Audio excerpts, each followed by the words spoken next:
اما بعد فاعوذ باللہ من الشیطان الرجیم بسم اللہ الرحمن الرحیم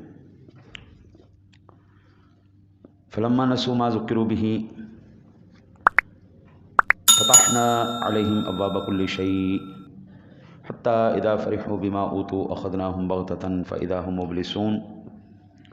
پھر جب انہوں نے بھلا دیا جو نصیحتیں ان کو کی گئی تھیں، ہم نے ان پر ہر چیز کے دروازے کھول دیے۔ حتیٰ اذا فرحوا، یہاں تک کہ جب وہ خوش ہوئے اس پر جو انہیں ملا تو ہم نے اچانک انہیں پکڑ لیا، اب وہ آس ٹوٹے رہ گئے۔ فلما نسوا ما ذکروا به فتحنا علیہم ابواب کل شیء، پھر جب انہوں نے بھلا دیا جو نصیحتیں ان کو کی گئی تھیں، وہ کسی طرح بھی نصیحت پند و نظیر نہ ہوئے، نہ پیش آئی ہوئی مصیبتوں سے، انبیاء کی نصیحتوں سے۔ انسان کو جب اللہ تعالیٰ چاہتا ہے کہ یہ سبق سیکھے تو پہلے تو آرام سے اس کو سمجھایا جاتا ہے، بھئی ایسا نہیں کرو، یہ غلط بات ہے، ایسا نہیں کرو۔ جب انسان باز نہ آئے تو پھر مصیبتوں کا شکار ہو جاتا ہے، تکلیفیں آنا شروع ہو جاتی ہیں، پریشانیاں شروع ہو جاتی ہیں۔ پھر جب یہ چیزیں بھی نہ ہوں، اب اللہ تعالیٰ معاف کرے، پاکستان کی اس وقت جو صورت حال ہے نا جی، وہ آپ اندازہ کریں کہ ہر دوسرا آدمی بے روزگار ہے۔ جن لوگوں نے دکانیں کھولی ہوئی ہیں، جو کاروبار کر رہے ہیں، ذرا ان سے پوچھے کاروبار کے کیا حالات ہیں، ورک شاپوں والے سے پوچھے کیا حال ہے، دیہڑیوں والے سے پوچھیں کیا حال ہے۔ آپ جدھر بھی منہ کریں گے نا جی، آپ کو ہر طرف پریشانی پریشانی پریشانی، ٹینشن ٹینشن۔ ان سے پوچھیں جی 10 سال پہلے کیا تھا، 5 سال پہلے کیا تھا، بڑا اچھا کاروبار چل رہا تھا، اب کیا ہے جی؟ پہلے بیٹھے ہوتے ہیں، صبح جاتے ہیں منہ اٹھا کے اور ویسے ہی واپس آ جاتے ہیں، بڑی مشکل سے روٹی پوری کرتے ہیں۔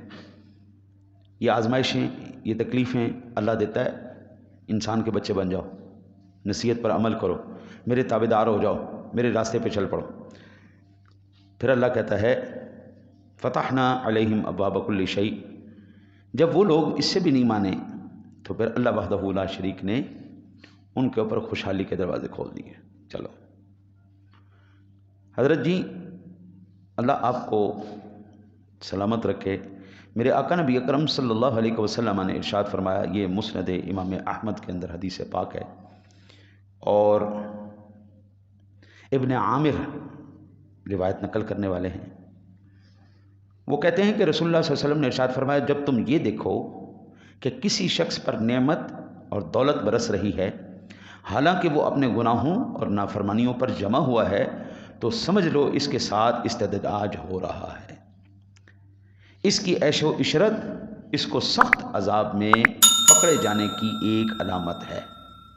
یعنی دولت آ جائے، آزادیاں آ جائیں، فراخیاں آ جائیں تو ہم یہ کہتے ہیں اللہ کا کرم ہے، ہم یہ سمجھتے ہیں کہ یہ میرے اوپر بڑی بس میری تو کیا ہی بات ہے جی، میں تو مٹی نو ہاتھ پانا تے سونا ہو جاندی جی، میرے تے ہر پاسے کرم ہی کرم نے۔ لیکن اللہ کے حبیب کیا ارشاد فرما رہے ہیں، اور اللہ کیا ارشاد فرما رہا ہے کہ یہ استدراج ہے۔ استدراج کہتے ہیں مہلت دینا، کسی کو ڈھیل دینا۔ اچھا کاکا جا جو کر دے کر لے، کتوں تک دوڑیں گا؟ آخر حاضر تو اس بارگاہ میں ہونا ہے نا۔ نمرود نے خدائی کا دعویٰ کیوں کیا؟ 400 سال تک اس کے سر میں بھی درد نہیں ہوئی۔ جو بندہ، اب ہماری عمریں کیا ہیں جی، 50 سال 60 سال 70 سال، بس یہی ہیں اس ٹائم عمریں۔ 30-35 سال تک بندہ ٹھیک رہتا ہے جی، جیسے ہی 40 سال کا ہونے لگتا ہے، لو جی بیماریاں اس کے اوپر آمد شروع ہو جاتی۔ اب بلڈ پریشر بھی ہو گئی، اب شوگر بھی ہو گئی، اب کولیسٹرول بھی بڑھ گیا، اب جناب یورک ایسڈ بھی بڑھ گیا، فلاں بیماری بھی بڑھ گئی، فلانے بھی پڑ گئی۔ 60-70 سال کا کوئی بزرگ فٹ ہو، بالکل کوئی بیماری نہ ہو، یہ اللہ ماشاء اللہ کہیں آپ کو اب نظر آئے گا کہ جس کو کوئی اس ٹائم بیماری ہی نہیں ہے۔ بھئی عمر کتنی ہے جی؟ 60 سال ہے، 70 سال ہے، کوئی بیماری نہیں جی، اللہ کا کرم۔ ایسا آپ کو بہت کم ملے گا کہ اس کو دل کی بیماری نہ ہو، اس کو شوگر نہ ہو، اس کو جو ہے وہ بلڈ پریشر کی بیماری نہ ہو، ہر بیماریوں کا مجموعہ ہم بنے پڑے۔ اور وہ بندہ 400 سال تک جس کے سر میں بھی درد نہیں ہوئی، اللہ وحدہ لا شریک نے اس کو وسعت رزق بھی دی، صحت بھی دی، سلامتی بھی دی، عیش بھی دیا. اور نمرود یہ ان بادشاہوں میں سے گزرا ہے جی، یہ جو پوری دنیا پر حاکم ہوا ہے. یہ آپ کا پاکستان، ہندوستان، امریکہ، افریقہ، لندن، پیرس، یورپ سے. میں تاریخ پڑھ رہا تھا، آپ حیران ہو جائیں گے. ہمارے پاکستان کے اندر نا جی، ہمارے علاقے کے قریب ٹوبہ ہے. ٹوبہ ایک شہر ہے، اور اس کے ساتھ ہے تلمبہ. تلمبہ ایک شہر ہے. یہ تلمبہ شہر جو تھا جی، یہ آج سے 6000 سال پرانی اس کی تاریخ ہے. تلمبہ شہر کی 6000 سال پرانی تاریخ. اور یہاں پر اتنے ذہین دماغ موجود تھے جی، اتنے پڑھے لکھے اور اتنے قابل لوگ کہ 6000 سال پہلے کی جو یہاں کی آبادی تھی وہ پوری دنیا کی سب سے کامیاب ترین اور پڑھی لکھی آبادی تھی. فرعون مصر یہاں پہ آیا. یہاں پہ آ کے اس نے اپنے بندوں کو تعلیم دلوائی. وہ سارا جو فن ان کے پاس تھا وہ سیکھا. سیکھنے کے بعد اس نے کیا ظلم کیا، سارے جتنے بھی عالم پڑھانے والے تھے سب کو آگ لگا کے جلا دیا، سب کی کتابوں کو جلا دیا، بندے سارے مار دیے. اور آج ہم کہتے ہیں جی مصر کی تہذیب سب سے ایڈوانس تہذیب تھی اس وقت کی. ان لوگوں کے پاس ایسے نسخے تھے کہ آج ہزاروں سال بعد بھی ان کی لاشیں اسی طرح موجود ہیں. فرعون کی لاش اسی طرح موجود ہے. یہ ممیاں نکلتی ہیں جو ان کے مقبروں سے، اسی طرح وہ بالکل صحیح سلامت پڑی. تو یہ ٹیکنالوجی آئی کہاں سے؟ یہ ہمارے علاقے سے آئی. یہ پاکستان کی دین تھی، اس علاقے کی دین تھی. یہاں پر پڑھے لکھے موجود تھے. آج وہ تہذیب یافتہ کہلاتے ہیں. یہ سارا کچھ یہاں پہ تھا. اور وہ شہر تباہ کیوں ہو گیا؟ ان کو سب کچھ مل گیا تھا. یہ آپ کا ہڑپا شہر جو ہے، ہاں یہ 8 دفعہ تباہ ہوا ہے. ہڑپا شہر کو دیکھیں، تلمبہ شہر کو دیکھیں، منجو کو دیکھیں، یہ تو سارے پاکستان کے اندر ہے. اور ایسے ایسے آپ شہروں کو دیکھیں گے، آپ حیران ہو جائیں گے کہ یہ پاکستان کا حصہ ہے، یہ ہمارے شہر ہیں جن کی بستی. پاکستان میں ایک شہر ہے جی، اس ٹائم ذہن میں نہیں آ رہا، وہ پورا قلعہ جو ہے نا جی، قلعہ رب کائنات نے ایسے ہوا میں اٹھا کے نا جی الٹا دیا ہے، الٹا کے ایسے پھینک دیا. وہ آثار قدیمہ والوں نے اب جا کے انہوں نے یہ تحقیق کی، تو یہ تو جناب ہزاروں سال پرانی تاریخ ہے کہ پورا کا پورا قلعہ جو تھا وہ اللہ نے، لاہور بھی جو تھا وہ دروازوں کے اندر تھا، لاہور کے دروازے تھے، ملتان کے دروازے تھے، یہ شہروں کو قلعہ بند کیا ہوا تھا. اور وہ اللہ تعالیٰ نے پورا قلعہ ایسے اٹھا کے الٹا دیا. اس کی بنیادیں جو اوپر آ گئیں وہ سارا کچھ نیچے چلا گیا. یہ ساری تباہیاں کب آئیں؟ جب اللہ کہتا ہے حتی اذا فرحوا، جب ہم نے ان کو عیش و عشرت، صحت، سلامتی، رزق، ہر طرف سے آسانیاں، پریشانی ہے ہی کوئی نہیں. نہ صحت کی کوئی پریشانی، نہ پیسے کی کوئی پریشانی، نہ کاروبار کی کوئی پریشانی، نہ لینے دینے کی کوئی پریشانی، آسانیاں ہو گئیں. پھر اللہ کہتا ہے اخذناہم بغتۃ، تو ہم نے اچانک انہیں پکڑا. فاذا ہم مبلسون، تو اب وہ آس ٹوٹے رہ گئے. اللہ پکڑ کرتا ہے، اور جب وہ کرتا ہے تو حضرت صاحب کسی کی جرت نہیں کہ اس کی پکڑ سے نکل جائے. نمرود نے جب ات چوک دیتی اور فساد کا اس نے اور ظلم و ستم کا بازار گرم کر دیا. رب کریم نے ایک لنگڑا مچھر اس کے دماغ میں گھسیڑ دیا ناک کی طرف سے، اور اس کو صبح 5 جوتے پڑتے تھے، شام کو 5 جوتے پڑتے تھے تو اس کا دماغ ٹھیک ہوتا ہے. بھائی دماغ کا آج بھی سرجری جو ہے وہ مشکل ترین ایک عمل ہے، لیکن رب نے جوتے مرا کے نا جی وہ اس کا دماغ ٹھیک کیا کہ میری دی ہوئی نعمتوں کا تو نے کفران کیا ہے، اب مزہ چکھ اس کا. اور ایک تفسیر میں نے پڑھا، جب وہ مرا، نمرود مرا، تو اس کے نتنوں سے جب وہ مچھر نکلا تو اتنا خون پی پی کے موٹا ہو چکا تھا جتنی چڑیا ہوتی ہے. اس کا دماغ کھا کے وہ ایسے نکلا. قدرت ہے جی، قادر و قدیر رب ہے، جو چاہے کر سکتا ہے جی، ہمیں سے کیا اعتراض. وہ اگر ابابیلوں سے ہاتھی مروا سکتا ہے تو مچھروں سے نمرود نہیں مروا سکتا. ابابیلیں کتنی ہوتی ہیں؟ اینی جی چڑیا، ایک انگلی جتنی. اللہ خیر سن، ہاتھی مروا دیا اس نے. اور ہم اس کو کبھی بھی نہ مانتے اگر یہ قرآن میں نہ ہوتا. قرآن میں ہے تو ماننا پڑتا. الم تر کیف فعل ربک باصحاب الفیل، ذرا دیکھو تو صحیح ہم نے ہاتھی والوں کے ساتھ کیا کیا. ہاں جی، قرآن پاک نے یہ بڑی خوبصورت آیت مبارکہ. اچھا جی، امام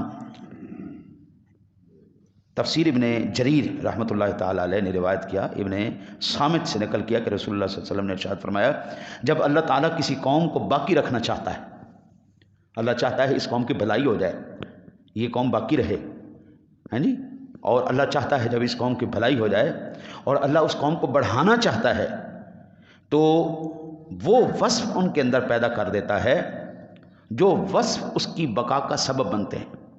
اب یہ حدیث پاک بڑی اہم ہے۔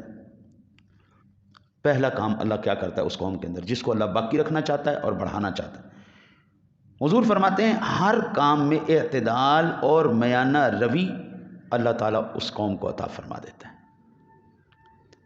آج میرے بھائی تو خود دیکھ، تیری عدالت کے اوپر لکھا ہوتا ہے انصاف کرو، انصاف کرنے والوں سے اللہ محبت کرتا ہے، اور نیچے کیا ہو رہا ہے وہ ہم اور آپ جانتے ہیں۔